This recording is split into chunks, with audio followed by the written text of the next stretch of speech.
ಗುರುಗಳಿಗೆ ಶರಣು, ಸದ್ಗುರುಗಳಿಗೆ ಶರಣು.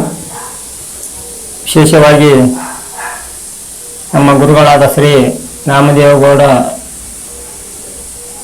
ಅವಧೂತ ರಾಜಯೋಗಿ ಇವರ ಚರಣಾರವಿಂದಗಳಲ್ಲಿ ಶರಣಾರ್ಥಿಯನ್ನು ತಿಳಿಸುತ್ತಾ, ಹಾಗೂ ಈ ಯೂಟ್ಯೂಬನ್ನು ವೀಕ್ಷಣೆ ಮಾಡ್ತಕ್ಕಂಥ ತಮ್ಮೆಲ್ಲರಿಗೂ ಶರಣಾರ್ಥಿಗಳು. ವಿಶೇಷವಾಗಿ ನಾವು ನಮ್ಮ ಜೀವನದಲ್ಲಿ ನಾನಾ ಸಮಸ್ಯೆಗಳು ಹಾಗೂ ನಾನಾ ಕಷ್ಟಗಳು ಸುಖಗಳು ಬರೋದು ಸಾಮಾನ್ಯ. ಅದರಂತೆ ವಿಶೇಷವಾಗಿ ಕಾರಣ ಏನು, ಕಷ್ಟ ಬರ್ಬೇಕಾತಪ್ಪ ಅಂದ್ರೆ ಕೆಲವೊಂದು ಕಾರಣಗಳು ಇರ್ತಾವೆ, ಸುಖ ಬರ್ಬೇಕಾತಪ್ಪ ಅಂದ್ರೆ ಕೆಲವೊಂದು ಕಾರಣಗಳು ಇರ್ತಾವೆ. ಅದನ್ನು ನಾವು ಮನುಷ್ಯರಾಗಿ ಮನುಷ್ಯತ್ವವಾಗಿ ಅದನ್ನು ತಿಳಿದು ಕಲಿಸಿ ಮಾನವ ಗುಣ ನಮ್ಮಲ್ಲಿ ಬೇಡನಪ್ಪ ಅಂತಂದ್ರೆ ನಮಗೆ ವಿಶೇಷವಾಗಿ ಕಾಯಮ ಸುಖ, ಶಾಂತಿ, ನೆಮ್ಮದಿ ಸಿಗಬಹುದು. ಉದಾಹರಣೆಗೆ ಹೇಳ್ಬೇಕತ್ತಪ್ಪ ಅಂದ್ರೆ ಎಲ್ಲ ಸಸಿ ವರ್ಗದ ಬೆಳ್ಳಿ ಆಗಿರ್ಬೋದು, ಗಿಡ ಮರಗಳಾಗಿರ್ಬೋದು, ಏನೇ ಇಲ್ಲ ತಮ್ಮ ತಮ್ಮ ಗುಣಧರ್ಮ ತಾವು ಬಿಟ್ಟಿಲ್ಲವು. ಎಲ್ಲ ಬಳ್ಳಿಗಳು ತಗರಿ, ಎಲ್ಲ ಬೀಜಗಳು ತಗರಿ. ಈಗ ಮಾವಿನ ಗಿಡ ಮಾವಿನ ಸಸಿ ನಟ್ಟಾಗ ಅದ್ರೊಳಗ ರೋಗವಂತಿಕೆ ಅದನ್ನು ಕಳ್ಕೊಂಡಿಲ್ಲ. ಅದು ಬೆಳೆದಂಗೆಲ್ಲ ಮಾವಿನ ಹಣ್ಣು ಕೊಡ್ತೈತೆ ಹೊರತಾಗಿ ಬೇವಿನ ಹಣ್ಣು ಕೊಡಂಗಿಲ್ಲ, ಬ್ಯಾರೆ ಥರದ ಹಣ್ಣು ಕೊಡಂಗಿಲ್ಲ, ದೇಶ ಅಂತದ ಹಣ್ಣು ಕೊಡಂಗಿಲ್ಲ. ಭಿನ್ನವಾಗಿರ್ತಕ್ಕಂಥದ್ದು ಏನೇ ತಗೊಂಗಿಲ್ಲ, ತಂದೆ ಆಗಿರ್ತಕ್ಕಂಥ ಒಂದು ವಿಶೇಷ ಬೆಳಿತೈತಿ. ಪ್ಯಾರ್ಲಿ ಗಿಡ ಆಗಿರ್ಬೋದು, ಮತ್ತೆ ತೆಂಗಿನ ಗಿಡ ಆಗಿರ್ಬೋದು, ಉಳಿಕೆದು ಯಾವ ತಗೋರಿ ತಮ್ಮ ತಮ್ಮ ಗುಣಧರ್ಮ ತಾವು ಬಿಟ್ಟಿಲ್ಲ. ಅದರಂತೆ ಮನುಷ್ಯರಾಗಿ ಮಾನವರಾಗಿ ಮನುಷ್ಯತ್ವ ಕೂಡ ಬಿಡಲಾರ್ದಂಗೆ ಇರೋದೇ ವಿಶೇಷವಾಗಿತ್ತು.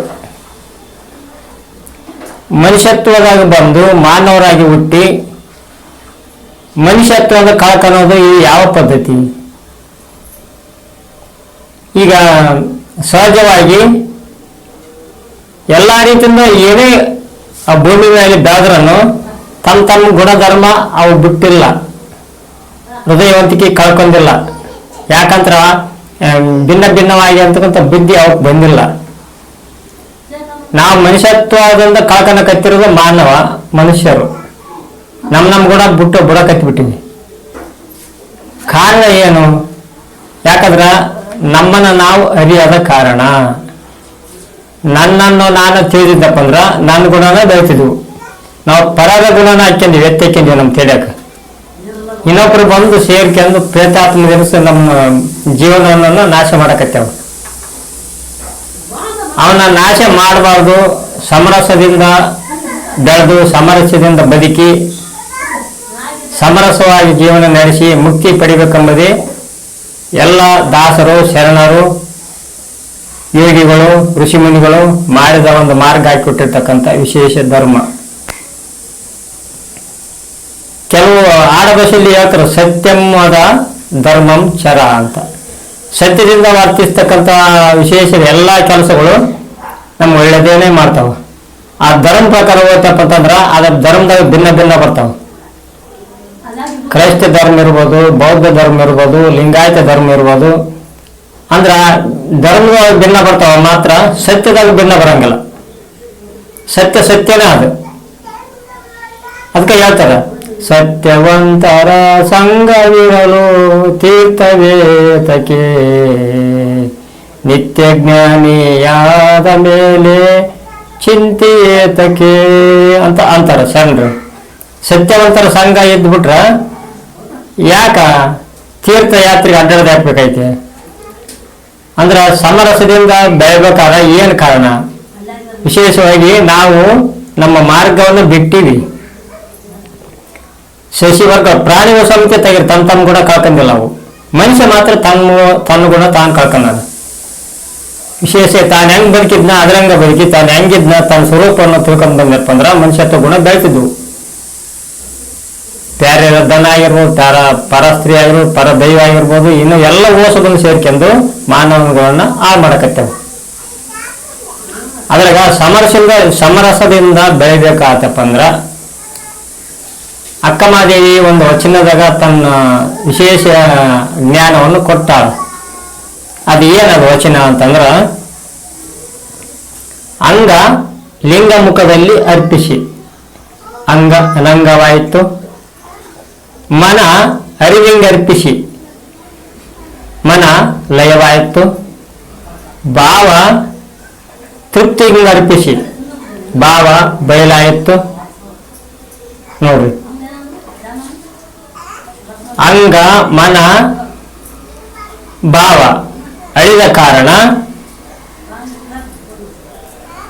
ಎನ್ನ ಅಂಗಗುಣಗಳು ಲಿಂಗವೇ ಭೋಗಿಸುವನಾಗಿ ಶರಣಸತಿ ಲಿಂಗಪತಿ ಆದನು. ಇದು ಕಾರಣ ಚನ್ನ ಮಲ್ಲಿಕಾರ್ಜುನನೆಂಬ ಗಂಡನ ಕೂಡಿ ಬೆಳೆಸಿದೆನು. ನೋಡ್ರಿ, ಮೊದಲಿಂದ ಹೆಂಗ್ ಬರ್ಬೇಕು ನಾವು ದಾರಿಗೆ ನಾವು ಬರ್ಬೇಕಂತಪ್ಪ ಅಂದ್ರೆ ಮೂಲ ಸಂಘ ಒಳ್ಳೇದಿರ್ಬೇಕು, ಶರಣ ಸತ್ಸಂಗ ಇರ್ಬೇಕು, ಒಳ್ಳೆ ಜೊತೆ ಸಂಘ ಇರ್ಬೇಕು. ಯಾವತ್ತಿಗೆ ಯಾರ್ಯಾರು ಏನೇನು ಸಂಘ ಮಾಡ್ತಾರೆ ಆ ರೀತಿ ಬಾಳ್ ಬಿಡ್ತಾರಂತೆ. ನಾವು ಶುದ್ಧ ಆಗ್ಬೇಕಂತಪ್ಪ ಅಂದ್ರೆ ಏನ್ ಮಾಡ್ಬೇಕು, ಅಂಗವನ್ನ ಲಿಂಗ ಮುಖದಲ್ಲಿ ಅರ್ಪಿಸಿ ಮೊದಲೇ ಸಾವಯವ ಅಂದ್ರ ಅಂಗ ಅಂತಕ್ಕಂಥದ್ದು ಲಿಂಗ ಮುಖದಲ್ಲಿ ಅಂದ್ರೆ ನಾವು ಮಾತಕ್ಕಂಥ ಕ್ರಿಯೆ ಅಲ್ಲ, ಅಹಂಕಾರದಿಂದ ಕೂಡಿರಬಾರದು, ಸ್ವಾರ್ಥದಿಂದ ಕೂಡಿರಬಾರದು. ಈ ಸ್ವಾರ್ಥ ಸೇವೆಯಿಂದ ಲಿಂಗ ಗುಣಗಳನ್ನಾಗಿ ಬೆಳೆಸಿ ಲಿಂಗ ಕಲ್ಪಿತ ಮಾಡ್ತಕ್ಕಂಥ ಬದುಕೇನೈತಿಲ್ಲ ಅದು ಲಿಂಗ ಕಲ್ಪಿತ. ಎರಡನೇದರಿಗೆ ಏನಿರ್ತಾವ ಅಂತಂದ್ರ ಮನವನ್ನು ಗುರಿಗರ್ಪಿಸಿ ಅರಿವಿಗರ್ಪಿಸಿ ಅಂದ್ರೆ ಚಂಚಲ ಆದ ಮನಸ್ಸು, ಬೇರೆ ಬೇರೆ ಗದ್ದಲಕ್ಕೆ ಕೆಡ್ತಕ್ಕಂಥ ಮನಸ್ಸು, ತನ್ನ ಮಾರ್ಗವನ್ನು ಬಿಟ್ಟು ಬೇರೆ ಕಡೆಗೆ ಹಚ್ಚತಕ್ಕಂಥ ಮನಸ್ಸು ಲಯ ಆಗ್ಬೇಕತ್ತಪ್ಪ ಅಂದ್ರ ಅರಿವಿಗೆ ಅರ್ಪಿಸಿ ಅರ್ಪಣೆ ಮಾಡ್ಬೇಕಂತ ಮನಸ್ಸನ್ನ. ಅವಾಗ ಮನ ಲಯ ಆತೈತೆ ಅಂತ. ಮನ ಲಯ ಆತೈತೆ ಅಂದ್ರೆ ಎಂಬುದು ಏನೈತಿ, ಮನವೇ ಗಣ ಆಗ್ಬೇಕು. ಮನ ಗಣ ಸಂಪನ್ನರು ಅಂತಾರೆ. ನೋಡ್ರಿ, ಅಂಗವೇ ಭೂಮಿಯಾಗಿ ಲಿಂಗವೇ ಬೆಳೆಯಾಗಿ ಅಂದ್ರೆ ಇದ್ರ ಅರ್ಥ ಏನಂತಂದ್ರ ಅಂಗವೇ ನಮ್ಮ ಭೂಮಿ ಆಗ್ಬೇಕು, ಲಿಂಗ ಗುಣಗಳನ್ನೇ ಬೆಳಿತಾ ಇರ್ಬೇಕು. ಮತ್ತೆ ಲಿಂಗ ಅಂದ್ರೆ ಸುಮ್ಮನೆ ಇರೋದಲ್ಲ, ವಿಶೇಷವಾಗಿ ಅದರಂತೆ ಅಂಗ ಲಯವಾಯಿತು, ಭಾವ ತೃಪ್ತಿಂಗ ಅರ್ಪಿಸಿ ಭಾವ ಬಯಲಾಯಿತು. ಈಗ ತೃಪ್ತಿಗೆ ಅರ್ಪಣೆ ಮಾಡಬೇಕು ಭಾವನ್ನ. ಒಂದು ಗಾಡಿ ಒಂದು ಆಡು ಭಾಷೆಯಲ್ಲಿ ಹೇಳ್ತಾರೆ, ಎಷ್ಟು ಕೊಟ್ರೂ ತೃಪ್ತಿ ಇಲ್ಲ ಅಂತ.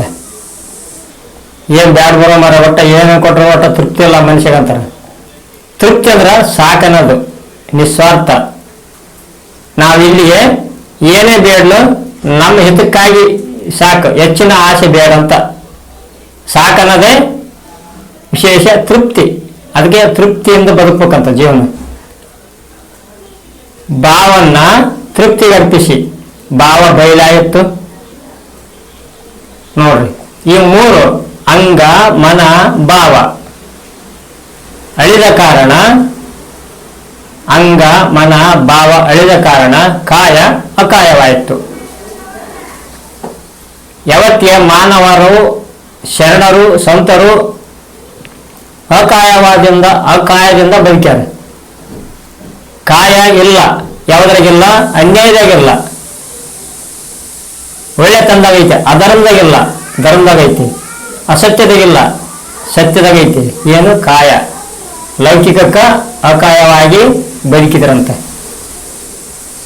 ಹಿಂಗಾದ್ಮೇಲೆ ಆ ಅಕಾಯವಾಗಿ ಬದುಕಿದಾಗ ನಮ್ಮ ಕಷ್ಟ ಸುಖಗಳೆಲ್ಲ ಲಿಂಗವೇ ಭೋಗಿಸುವನಾಗಿ ಅಂಗಗುಣಗಳನ್ನ ಲಿಂಗಯ್ಯನೇ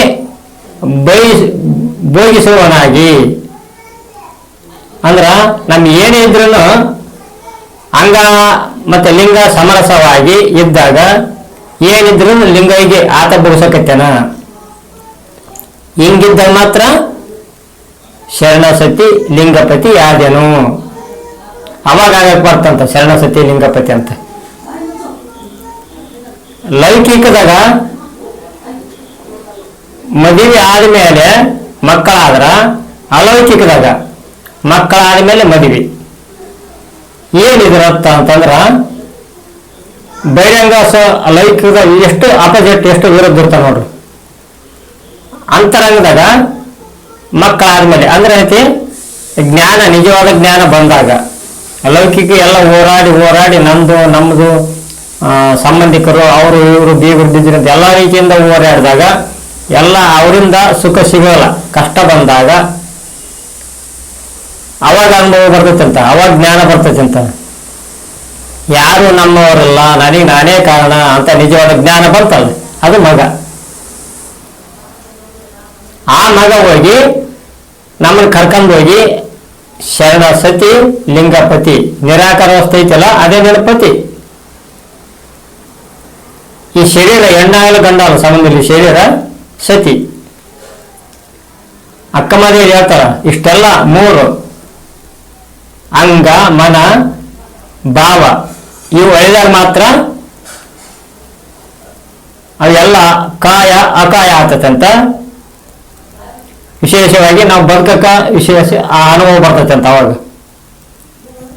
ಅವಾಗ ಲಿಂಗಮುಖಿ ಲಿಂಗ ಕಲ್ಪಿತ ಮಾಡಿದ್ಮೇಲೆ ಎಲ್ಲ ಸುಖ ಶಾಂತಿ ಎಲ್ಲ ನೆಮ್ಮದಿ ಸಿಗ್ತದೆ. ಅದಕ್ಕೆ ಆ ಲಿಂಗವೇ ಭೋಗಿಸುವನಾಗಿ ನಮ್ಗೆ ಹಂಗಾದಾಗ ಆ ಕಷ್ಟ ಸುಖನ್ನ ಲಿಂಗವೇ ಭೋಗಿಸುವನಾಗಿ ಅವಾಗ ಶರಣಸತಿ ಲಿಂಗಪತಿ ಆಗಕ್ಕೆ ಬರ್ತೈತಂತೆ. ಅದರಂತೆ ಶರಣಸತಿ ಲಿಂಗಪತಿ ಆದಾಗ ಇದು ಕಾರಣ. ಚೆನ್ನಮಲ್ಲಿಕಾರ್ಜುನನೆಂಬ ಗಂಡನ ಬೆರೆಸಿದೇನು ಅಂತ ಹೇಳ್ತಾನೆ. ಈಗ ಬೆರೆಸೋದು ಬೇರೆ, ಹಂಗ ನೋಡೋದು ಬೇರೆ. ನೋಡೋದಂತಂದ್ರ ಆ ನೋಡೋ ವಸ್ತುವಿಗೆ ನನಗೆ ಭಿನ್ನ ಇರ್ತೈತಿ. ಬೆರೆಸಿದ್ನಪ್ಪ ಅಂತಂದ್ರೆ ಏಕಾಗ್ಬಿಡ್ತೈತಂತೆ. ಪ್ರಭುದೇವರ ಕಡೆ ಹೇಳ್ತಾರ, ಏನ್ ಹೇಳ್ತಾರ?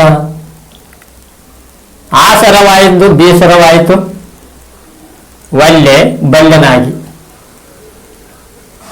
ನಾ ಬೇಡುವ ವರವು ನಿನ್ನ ಮುಖದಲ್ಲಿಲ್ಲ ಗೋಶಿವರ ಅಂತ. ಎಲ್ಲಿ ಮಠ ನಾವು ಬೇಡ್ತನೋ ಅಂತಂತಂದ್ರ ಅಲ್ಲಿ ಮಠ ಭಗವಂತ ನನಗೆ ಟಚ್ ಇರೋದಿಲ್ಲ, ಭಗವಂತ ನನಗೆ ಸರಿಸಮನ ಆಗಂಗಿಲ್ಲ, ಸಮರಸ ಬರಂಗಿಲ್ಲ, ಅದು ಮುಕ್ತಿ ಸಿಗಂಗಿಲ್ಲ.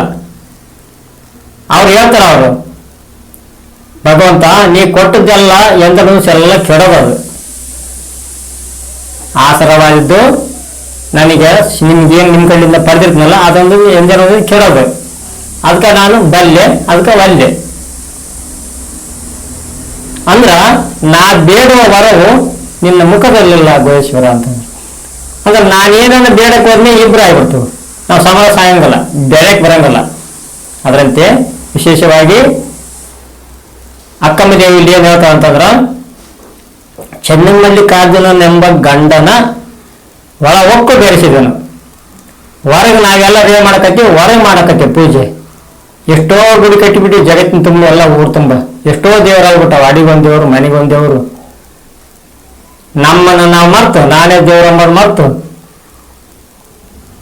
ಅದಕ್ಕೆ ನಮ್ಮ ಶರಣರು ಒಂದೊಂದು ಮಾತು ಹೇಳ್ತಾರೆ, ಅದನ್ನ ನೆನಪು ಮಾಡ್ಬೇಕು ನಾವು ಪ್ರತಿಯೊಬ್ರು. ತನ್ನ ಮರೆತು ದೇವರ ಕಾಣುವ ಕಾರಣ ಹರಿಹರ ಬ್ರಹ್ಮಾದಿಗಳೆಲ್ಲರೂ ತಲೆ ಕೆಳಗಾಗಿ ಹೋದರು.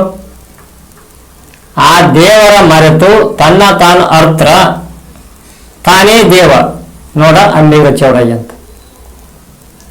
ಎಲ್ಲಿ ತನ ನನ್ನನ್ನು ನಾ ತಿಳಿಯೋದಿಲ್ಲೋ ಸಮರಸ ಬೆರೆಕಾಗಂಗಲ್ಲ. ಎಲ್ಲಿ ತನ ಸಮರಸ ಬೆರೆಯಂಗಿಲ್ಲೋ ಅಲ್ಲಿ ತನ ಮುಕ್ತಿ ಇಲ್ಲ. ಆದ ಕಾರಣ ನಾವು ಸನ್ಮಾರ್ಗದಲ್ಲಿ ಹೋಗಾಗ ಸತ್ಕ್ರಿಯೆ ನಡೆಯವತ್ನಾಗ ಎಲ್ಲ ಪ್ರಜ್ಞೆ ಬಂದಾಗ ಮನುಷ್ಯತ್ವ ಮತ್ತು ಹೇಳಿದಾಗ ಒಂದು ವಿಚಾರ ತಿಳ್ಕೊಬೇಕು ನಾವು. ಅಸನವಿಲ್ಲ ನರರ ಮಾರ್ಗದಲ್ಲಿ, ಬೇಸರವಿಲ್ಲ ಗುರುವಿನ ಮಾರ್ಗದಲ್ಲಿ, ಸ್ವತಂತ್ರವಿಲ್ಲ ಅಂಗದಲ್ಲಿ, ಬಂಧನವಿಲ್ಲ ಲಿಂಗದಲ್ಲಿ, ಪಾಪ ಪುಣ್ಯಗಳಿಲ್ಲ ಮುಕ್ತಿ ಮಾರ್ಗದಲ್ಲಿ. ನೋಡ್ರಿ, ವರವು ಶಾಪಗಳಿಲ್ಲ ಶ್ರೀ ಗುರು ಶಂಕರಲಿಂಗೇಶ್ವರನ ಅರಿದಲ್ಲಿ. ರಚನೆ ನೋಡ್ರಿ ಎಷ್ಟು ವಿಶೇಷ ಅನುಭವ. ಅಸಲವಿಲ್ಲ ನರರ ಮಾರ್ಗದಲ್ಲಿ. ಲೌಕಿಕದಾಗ ನಾವು ನರ ಮನುಷ್ಯರು ಸ್ವಾರ್ಥ ನಿಸ್ವಾರ್ಥ ಆಸೆಯಿಂದ ಬಯಕಿದಾಗ ಅವರು ಏನು ವಿಶೇಷವಾಗಿ ಅನುಭವ ಇರೋದಿಲ್ಲ.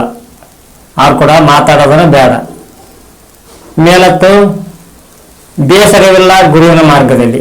ನೀನು ಮಾಡ್ತಕ್ಕಂಥ ಬದುಕಿನಾಗ ಅರಿವಿನಿಂದ ಓದ್ತಾ ಇದ್ದಾಗ ಎಂದೂ ಬೇಸರ ಆಗಂಗಿಲ್ಲ. ಅಲ್ಲಿ ಸ್ವಾರ್ಥ ಹುಟ್ಟಿತಿ, ಎಲ್ಲ ಚಾಲು ಆಗ್ತೈತಿ. ಸ್ವತಂತ್ರವಿಲ್ಲ ಅಂಗದಲ್ಲಿ. ಇದು ಇನ್ನೊಬ್ಬರು ರೆಡಿ ಮಾಡ್ತಕ್ಕಂಥ, ಇನ್ನೊಬ್ಬರು ಕೊಟ್ಟದ್ದು, ನಮ್ದಲ್ಲ ಇದು ಸ್ವತಂತ್ರವಿಲ್ಲದಕ್ಕೆ ಎಂದು ಓದತಿ ಅಂತ ಕೈಬಿಡ್ತಾ ಗೊತ್ತಲ್ಲ. ಸ್ವತಂತ್ರವಿಲ್ಲ ಅಂಗದಲ್ಲಿ, ಬಂಧನವಿಲ್ಲ ಲಿಂಗದಲ್ಲಿ. ಲಿಂಗಮಯ ಜಗತ್ತಂತ, ಲಿಂಗ ಮಧ್ಯ ಸರ್ವತ್ ಜಗಮ್ಮಂತ. ಅದರಂತೆ ಬಂಧನವಿಲ್ಲ ಲಿಂಗದಲ್ಲಿ, ಪಾಪ ಪುಣ್ಯಗಳೆಲ್ಲ ಮುಕ್ತಿ ಮಾರ್ಗದಲ್ಲಿ. ಅಂದ್ರೆ ಪಾಪ ಪುಣ್ಯ ಅಂತಕ್ಕಂಥದ್ದು ನೀನು ಮುಕ್ತ ಸ್ಥಿತಿಯಲ್ಲಿ ಬದುಕಿದಾಗ ಅವು ನೀನು ಅಲ್ಲವು. ಪಾಪ ಪುಣ್ಯ ಎಂಬುದು ಅದರ ಆಚೆ ಇರ್ತೀನಿ. ಮತ್ತೆ ವರವು ಶಾಪಗಳೆಲ್ಲ ಶ್ರೀ ಗುರು ಶಂಕರಲಿಂಗೇಶ್ವರನ ಅರಿದಲ್ಲಿ. ವರವು ಶಾಪ ಅದನ್ನೆಲ್ಲ ತಟಾದ ಮೇಲೆ ವರವು ಅದಕ್ಕೆ ಬೇಕು, ಶಾಪ ಅದಕ್ಕೆ ಬೇಕು. ನೀನು ಅದ್ರ ಬಡಿ ಯಾಕಂದ್ರೆ ಇದು ಇತ್ತದ ಮಾನವರ ಅರಿವಿನೊಳಗ, ಮಾನವರ ಪ್ರಜ್ಞೆದೊಳಗ ಪಾಪ ಪುಣ್ಯ ಕಲ್ಪನೆ ಮಾತ್ರ ಇವೆಲ್ಲ ಬೇಕಂತ. ಆಕಾರವಿಲ್ಲದ ನಿರಾಕಾರ ವಸ್ತುವಿನೊಳಗ ಬೈಲಿಗೆ ಬೈಲಾದಾಗ, ಬೈಲು ಕೂಡಿದಾಗ ಎರಡೂ ಇರಂಗಿಲ್ಲ ಅಂತೇಳಿ, ಪಾಪ ಇರಂಗಿಲ್ಲ ಪುಣ್ಯ ಇರಂಗಿಲ್ಲ. ಅದರಂತೆ ವಿಶೇಷವಾಗಿ ಪ್ರತಿಯೊಬ್ಬರು ಸತ್ಕ್ರಿಯೆಯಿಂದ ಬದುಕಿ ಸ್ವರ್ಗ ಪಡೆದು ಅಂದ್ರೆ ಇದೇ ಸ್ವರ್ಗ, ಸತ್ಯವೇ ಸ್ವರ್ಗ, ಅಸತ್ಯವೇ ನರಕ. ಅದರಂತೆ ಈ ಜೀವನದೊಳಗ ಶರಣರ ವಿಚಾರವನ್ನು ತಿಳಿದು ಕ್ರಿಯೆಯಲ್ಲಿ ತಂದು ಬದುಕಂತ ಹೇಳ್ತಾ, ಈ ವಿಡಿಯೋ ಇಷ್ಟವಾದಲ್ಲಿ ಲೈಕ್ ಮಾಡಿ, ಶೇರ್ ಮಾಡಿ, ಸಬ್ಸ್ಕ್ರೈಬ್ ಮಾಡಿ ಅಂತ ಹೇಳ್ತಾ ಕಾರ್ಯಕ್ರಮ ಮುಗಿಸೋಣ. ಎಲ್ಲರಿಗೂ ಶರಣಾರ್ಥಿಗಳು.